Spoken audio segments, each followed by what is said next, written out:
Yang pertama, apa yang berlaku pada cinta? Semasa kejadian berdarah berlaku, kebetulan pada masa itu Zafran ada urusan perniagaan yang nak dibincangkan. Semasa dia dalam kereta, Zafran mendapat panggilan dari bekas mertuanya. Pak Nordin kata cinta masih belum balik dari sekolah. Zafran terus menghubungi maminya, tapi tak berjawab. Banyak kali Zaf cuba menelefon, tapi tak berjawab. Dia menyuruh Hafiz balik rumahnya dulu. Hafiz menukar haluan. Keretanya menghala ke rumah Zafran. Sebaik sampai di rumah, mereka mendengar Puan Sabrina menjerit-jerit memanggil cucunya. Haris dengan kaki terhincut-hincut keluar dari rumah itu dan dia terus bertanya pada mami, kenapa? Maminya berkata cinta jatuh dalam longkang. Jeffrey tolak dia. Zafran terkejut mendengarnya. Bergegas dia mendapatkan anaknya. Dengan bantuan Haris dan Hafiz, akhirnya berjaya mengeluarkan cinta dari longkang. Cinta dalam kesakitan. Kepalanya berdarah dan badannya luka. Dalam keadaan cinta sakit, dia masih mengambil berat pasal neneknya. Dia berkata, kaki nenek sakit, cinta tak bagi pukul nenek, nanti nenek tak ada kaki. Sebaik saja mereka bergerak, polis dan ambulans sampai. Yang kedua, Riana memarahi Zafran. Sampai di hospital, bila Riana melihat Zafran berada di depan bilik kecemasan, dia terus naik angin dan menengking Zafran. Menggigil pada Zaf menahan kemarahan dari bekas isterinya. Dia tahu dalam keadaan begitu, Riana tak boleh mengawal dirinya. Riana sangat risau dengan keadaan anaknya. Yang ketiga, kesedihan dan penyesalan. Sedih dan pilu bila terfikirkan apakah nasib yang menimpa cinta. Zafran menyesal percayakan kata-kata maminya. Pak Nordin juga menyesal kerana dia sangka semua orang dah boleh terima cinta. Rupa-rupanya tak. Mereka berdua cuba meminta maaf pada Riana. Tapi dalam keadaan yang genting ni, Zafran pertahankan Pak Nordin dan dia meletakkan segala punca masalah bermula darinya. Yang keempat, cinta dalam keadaan lemah. Doktor memanggil waris terdekat untuk berjumpa dengan cinta sebelum membuat pembedahan. Keadaan cinta agak lemah. Sayu hati Riana bila melihat keadaan anaknya. Dia tidak dapat membendung air matanya. Berderai-derai membasahi pipi.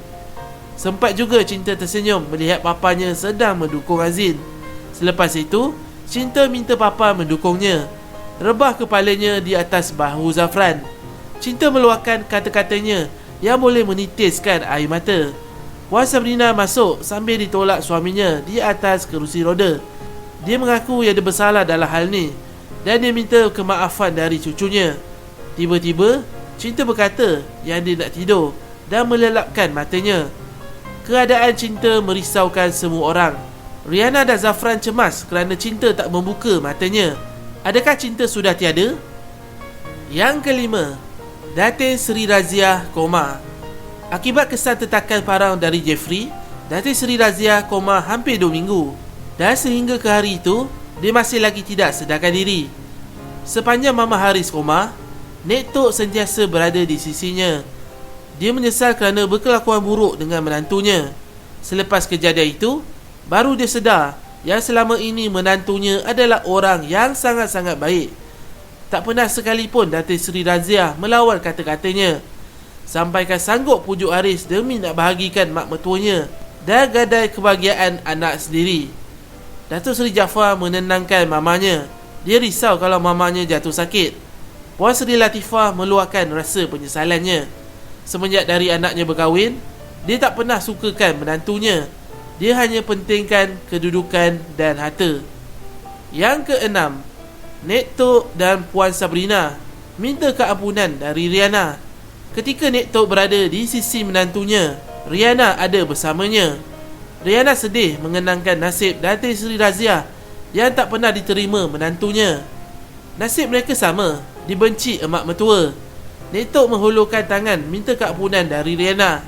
Dia mengaku salah dah silapnya selama ni, sanggup buat rancangan jahat nak kenakan cinta. Riana tak berkata apa. Perasaan sedih dan hiba menghimpit hatinya. Nek Tok nampak muram wajahnya. Dia tahu bukan semudah itu Riana boleh memaafkannya. Begitu juga dengan Puan Sabrina. Dia pun cuba meminta maaf pada menantunya dan mengaku salah dan silapnya. Riana berkata segala apa yang berlaku adalah ketentuan Tuhan dan dia berdoa supaya mak mertuanya cepat sembuh. Kaki kanannya cedera teruk dan kemungkinan cacat. Tanpa menunggu, dia terus beredar dari situ. Berat mulutnya untuk mengeluarkan kata maaf kepada mereka. Yang ketujuh, Dina cacat. Haris simpati melihat keadaan Dina. Dia tahu bukan mudah Dina menerima nasib yang tersurat buat dirinya. Dina menjerit-jerit bila melihat kaki kirinya dah tiada. Doktor terpaksa memotongnya. Kaki kirinya hancur gara-gara ditetak dengan teruk. Kakinya tak dapat diselamatkan.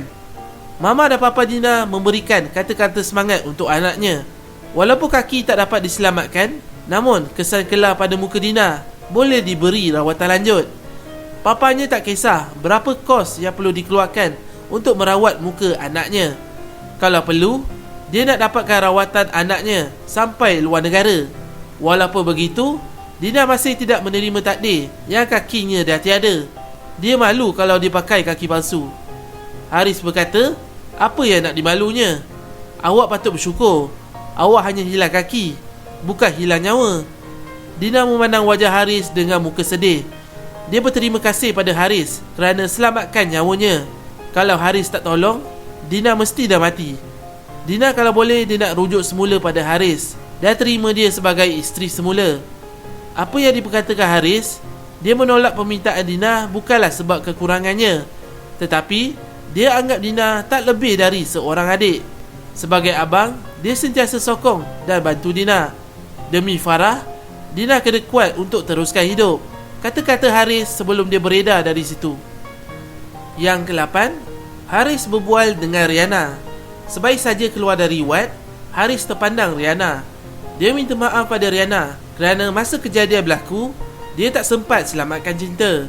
Masa itu dia pun cemas melihat keadaan mamanya. Namun Ria tak salahkan Haris. Dia bertanyakan satu soalan. Adakah Riana akan berkahwin dengan Zul? Riana pelik dengan pertanyaan tersebut.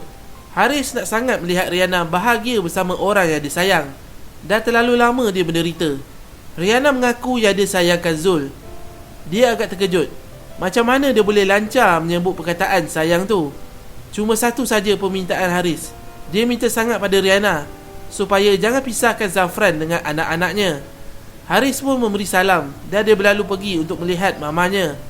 Kata-kata Haris mengganggu fikiran Riana dan wajah Cinta dan Aziz terpandang-pandang di ruang mata. Yang ke-9, keadaan terkini Cinta Ariana. Tak berkelip mata Riana memandang Cinta. Dia bersyukur proses pembedahan ke atas Cinta berjalan dengan lancar. Anaknya selamat. Doa dari mereka semua dimakbulkan. Sudah hampir 2 minggu Cinta berada di hospital, dan dalam tempoh itu Zafran sentiasa berada di sisi anaknya. Makan minum pun sampai tak terjaga, dan setiap hari Pak Nordin bawakan makanan untuknya. Itu pun Zafran tiada selera, asyik memikirkan anaknya saja.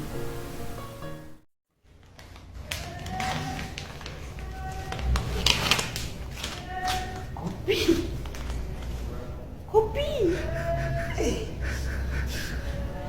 Bagus sekarang. Ibu benjol.